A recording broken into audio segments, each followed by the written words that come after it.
श्लोक नंबर 4। शिवप्रद भावों से स्वर्ग सहज ही।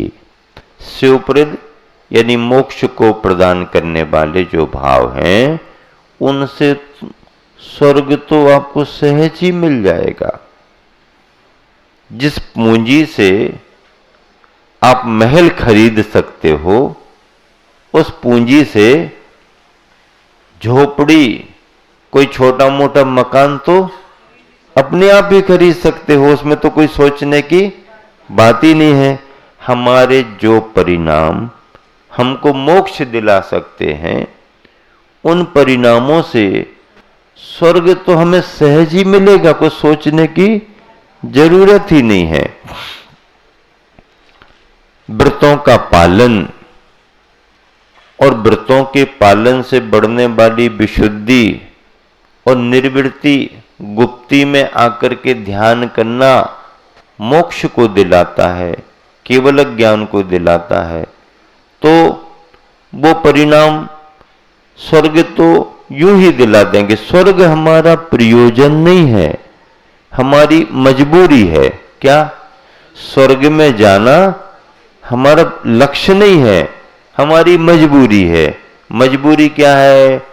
डायरेक्ट ट्रेन नहीं है शिवपुर की, तो अब इस ट्रेन से वहां तक चलो, वहां से ट्रेन बदल करके फिर चले जाना। नहीं नहीं नहीं, जब डायरेक्ट, जिस समय डायरेक्ट ट्रेन आएगी उसी समय जाएंगे। उतने समय तक बैठे बैठे क्या करोगे? और जिस समय ट्रेन डायरेक्ट वाली आएगी उस समय तुम्हारे परिणाम बनेंगे कि नहीं, क्या पता। इसलिए जो परिणाम आज बन रहे हैं, आगे बढ़ जाओ, आगे बढ़ जाओ, फिर बाद में देखेंगे। तो इस तरह से व्रतों का पालन करना मोक्ष जाने के लिए ही है। लेकिन अगर इस काल में मोक्ष नहीं है और हमारा व्रतों का फल हमें स्वर्ग में ले जा रहा, तो जाने दो। हम वहां रचेंगे पचेंगे थोड़ी, हम तो वहां से जल्दी निकलने का भाव करेंगे। अब इस श्लोक के लिए कह रहे हैं, यत्र भावा शिवम दत्ते द्यौकियद्दूरवर्तिनी यो नयत्याशु गव्योतिम क्रोशार्धे किम ससीदति।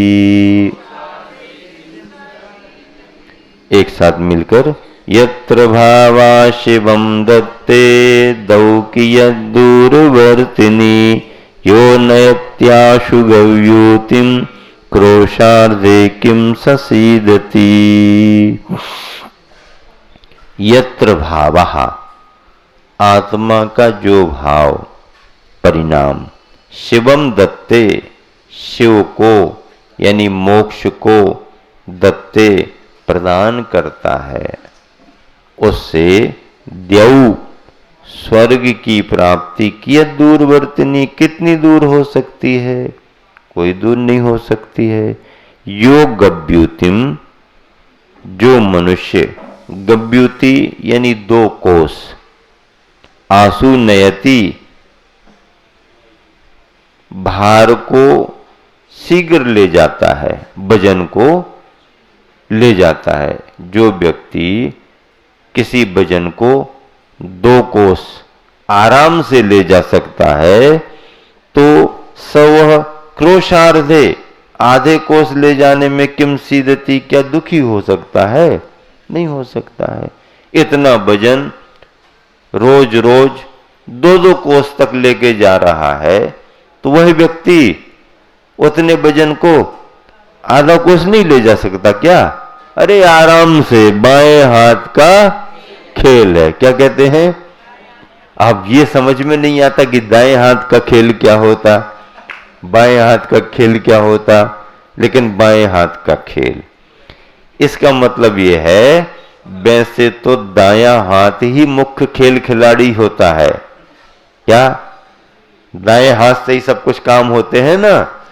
तो दाएं हाथ से काम करना तो कोई भी कर लेगा, लेकिन बाएं हाथ से काम कर लो, बाएं हाथ से भी काम कर ले अगर कोई, अरे भाई इसकी विशेषता है, इसने तो बाएं हाथ से काम कर लिया, तो हमारे तो बाएं हाथ का खेल है, बहुत आसान काम है। भावार्थ, जिन शुद्ध भावों के द्वारा संसारी जीव मोक्ष पा सकता है, उन भावों से स्वर्ग की प्राप्ति तो सहज है। जो पुरुष 2 कोश तक भार को ले जाने में समर्थ है, उसके लिए आधा कोस तक भार ढोना तो सहज कार्य है। कोस किसे कहते हैं? अभी अपन किलोमीटर जानते हैं। क्या जानते हैं? किलोमीटर। पहले मील चलता था, पहले क्या चलता था? मील। अब किलोमीटर पर आ गए। कोस किसे कहते हैं? 2 मील का 1 कोस, 2 मील का 1 कोस, लगभग 3 किलोमीटर 1 कोस। और मान लो 2 गब्यूती कर दिया, 2 कोश, 2 कोस तो 6 किलोमीटर समझ लो। तो इतने दूर तक अगर कोई व्यक्ति किसी वजन भार को ले जा रहा है, ले जाने की क्षमता है, रोज लाता ले जाता है, तो आधा कोस आराम से, उसको तो ऐसा लगेगा तो कोई काम ही नहीं है। इस तरह से जिन भावों से इस संसारी भव्यात्मा को निर्वाण की प्राप्ति हो सकती है, उन भावों से स्वर्ग पाना कोई कठिन बात नहीं है, आसान है, सरल है। लेकिन हमारा स्वर्ग में जाने का प्रयोजन नहीं है। क्या अपना प्रयोजन क्या है? अपना प्रयोजन मोक्ष जाने का। देखो, तीर्थंकर भगवान जिस समय दीक्षा लेते हैं, उस समय किन्हें याद करते हैं? नमो अरिहंताणम ऐसा नहीं बोलते। क्यों? अरहंत तो भगवान है ना। नमोकार में नमो अरिहंताणम से ही तो शुरू होता है? जबकि छोटे हैं, सिद्ध बड़े हैं, फिर भी सिद्ध बड़े होने पर भी दूसरे नंबर पर, अरहंत छोटे होने पर भी पहले नंबर पर। क्यों? क्यों? अरहंत छोटे हैं फिर भी क्यों नंबर 1 पर? क्योंकि अरहंतों ने ही उपदेश देकर के हमको ये बताया कि हमसे बड़े सिद्ध भगवान हैं। अगर वो उपदेश नहीं देते तो हमें ये भी पता नहीं होता कि सिद्ध भी कोई होते हैं। क्यों? हमें जो दिखता है उतने पर तो हम विश्वास कर लेते हैं। जो दिख रहा, जहां तक दिख रहा उस पर तो हम भरोसा कर लेते हैं, और जहां से दिखना बंद हो जाता है फिर अब तो कुछ है ही नहीं, अब तो कुछ है ही नहीं। मतलब मोक्ष मार्ग के और मोक्ष मार्ग के फलों में अंतिम फल अरहंत ही माने जाते, अरहंत ही माने जाते। क्यों?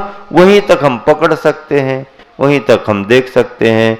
और अरहंत जब आगे बढ़े और अगर कोई बताने वाला नहीं हो तो हमें पता ही नहीं पड़ता कि सिद्ध भी कोई है। ये तो अरिहंतों का उपकार है, अरिहंतों का उपकार है कि उन्होंने अपने उपदेश में ये बताया कि जो दिखाई नहीं दे रहे हैं ऐसा शुद्ध तत्व, सिद्ध तत्व, ऐसे सिद्ध परमात्मा भी है जो सिद्धालय में जाके विराजमान है, वो हमसे भी बड़े हैं। अब जब इतना बड़ा उपदेश उन्होंने दे दिया तो गुरु गोविंद दो खड़े काके लागू पाए। गोविंद भी है, गुरु भी है। अब पांव किसके पकड़ लें? पहले पांव किसके पकड़ लें? जिन्होंने गोविंद का परिचय दिया उनका उपकार पहले मानना पड़ता है। ये गुरु हैं, इन्होंने ही गोविंद का परिचय दिया है। गुरुदेव अब बताओ हम क्या करें? तो फिर वो कहते हैं गोविंद के पास जाओ। आचार्य श्री हमारे गुरुवर तो इसमें और एक आगे की बात जोड़ देते थे। अरे गोविंद दियो बताए नहीं, गुरु की महिमा तो वो है, बताए में तो महिमा है ही, लेकिन इन गुरु की महिमा तो यह है कि गोविंद दियो बताए से भी आगे बढ़कर गोविंद दियो बनाए। बनाए बताए तो बताए, बताए तो दुनिया बता देती है, लेकिन गोविंद दियो बनाए, ये महिमा है गुरु की। किसी भी समुदाय में गुरु अपने शिष्य को अपने अपने सामने अपने जैसा नहीं बनाता। जब हम जाएंगे तब तुम्हें ऐसा करेंगे, सौंप के जाएंगे। लेकिन जैन परंपरा में अपने रहते रहते गुरु अपने समान स्वरूप वाले शिष्य को बना देता है, शिष्य को भी अपने जैसा स्वरूप दे देता है। गोविंद दियो बताए से भी आगे बढ़ के बनाए। अंजन चोर जब विद्या सिद्ध करके कैलाश पर्वत पर पहुंच गया तो वो तलाश रहा था कि जिनके द्वारा हमारे को मंत्र मिला था वो कहां है। वो बटुक ब्रह्मचारी ने कहा था ना, सेठ जी ने दिया है ये मंत्र, सेठ जी सेठ जी सेठ जी। और वहीं मुनि महाराज बैठे, इस तरफ सेठ जी। ते अंजन चोर ने सेठ जी को देखा तो उनके पास पहुंच गया। अरे सेठ जी आपकी वजह से, आपकी वजह से। अभी तो उसको सेठ जी तक का परिचय था ना, आप ही आप नहीं होते तो हम बच नहीं पाते, यहां तक नहीं आ पाते। तो सेठ जी ने कहा यहां तक आ गई ये तो ठीक है, नमोकार का प्रभाव तुम्हें विद्या सिद्ध हो गई ये भी ठीक है, लेकिन मैं ही सब कुछ नहीं हूं। देखो वो जो बैठे हैं ना वो हैं गुरु, आप वहां जाओ, आप वहां जाओ। वहां जाएंगे तो क्या होगा, वहीं से तुम्हारा कल्याण होगा।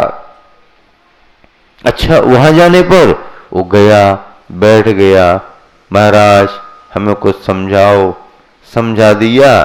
वहीं पर अंजन चोर ने दीक्षा ले ली, दीक्षा ही ले ली। अंजन चोर नामी गिरामी, हाँ रजिस्टर्ड, जिला बदल, कुछ भी समझ लो, काजल लगाने वाला अंजन चोर। और देखो चोर के भी परिणाम कैसे बने, बच गया, कैलाश पर्वत पहुंच गया, सेठ जी मिल गए। सेठ जी ने मुनि महाराज का स्वरूप बता दिया, वहां भिजा दिया। महाराज ने संबोधन दिया, ये जीव भव्य है, कल्याण कर सकता है। उपदेश से प्रभावित हुए, जिन दीक्षा ले ली, मुनि दीक्षा ले ली, और उसी भाव में केवल ज्ञान पा करके मोक्ष को चला गया। अंजन बना निरंजन, क्या बात है। वो तो अंजन निरंजन बन गया, और हम उनकी कहानी पढ़ पढ़ करके कोई मंजन में लगा है, कोई आंखों के अंजन में लगा है, और कोई मनोरंजन में लगा है। लगे रहो कोई बात नहीं, लगे रहो मुन्ना भाई, लेकिन लगे रहोगे तो एक न एक दिन ये सब छूटेंगे और आपकी आत्मा भी निरंजन बनेगी, बनेगी। सम्यक दर्शन आ गया तब कोई रोकने वाला नहीं है।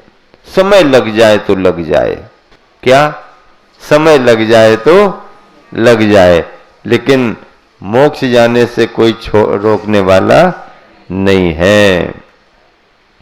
ऐसे परिणामों में आत्मानुराग और धर्मानुराग विशेष माना गया है।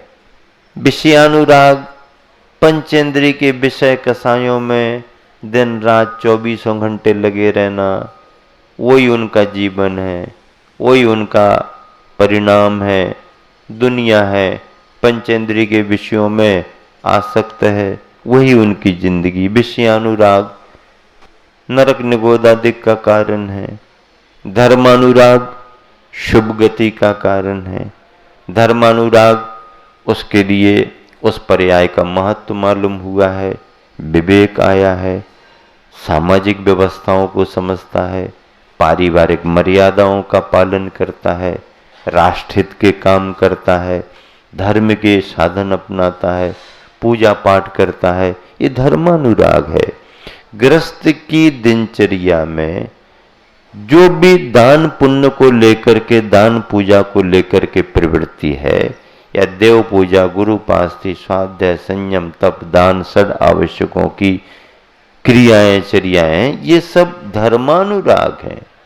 मुनियों का मूलाचार, मुनियों की सारी चर्या धर्मानुराग है। प्रवृत्ति परक जितना धर्मानुराग है।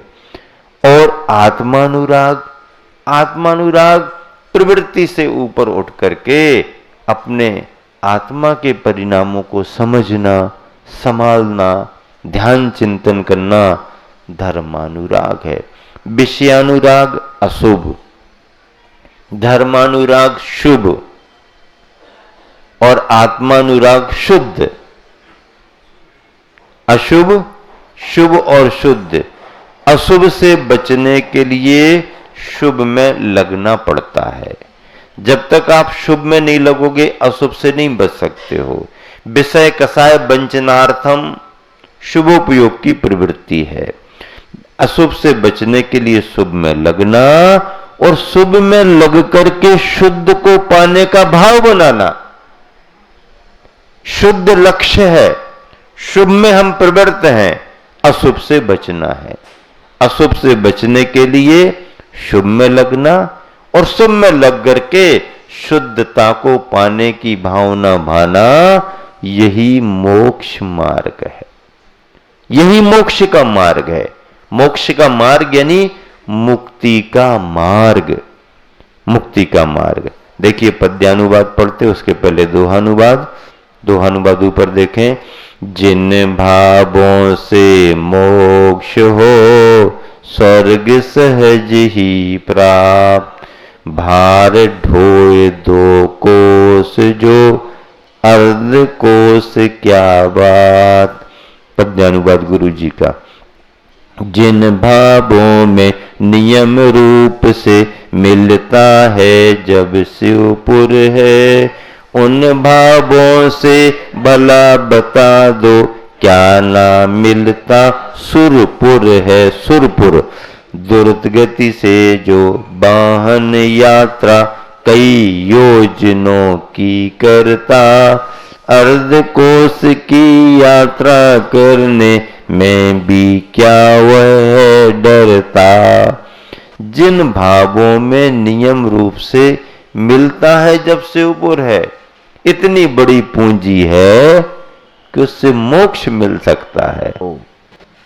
कुछ भी याद नहीं, अभी सम्मेद शिखर में है, बाहर क्या चल रहा है दुनिया में कुछ भी पता नहीं, कोई विकल्प नहीं, कुछ पता नहीं, कहां क्या चल रहा है कुछ भी नहीं पता, और कोई विकल्प भी नहीं। इतनी निर्विकल्पता बड़े पुण्य के योग से भव भवांतर के जो योग बना है, पूरा रस निचोड़ लो पूरा रस निचोड़ लो। बस इतना ही। चलिएगा समापन करते हैं।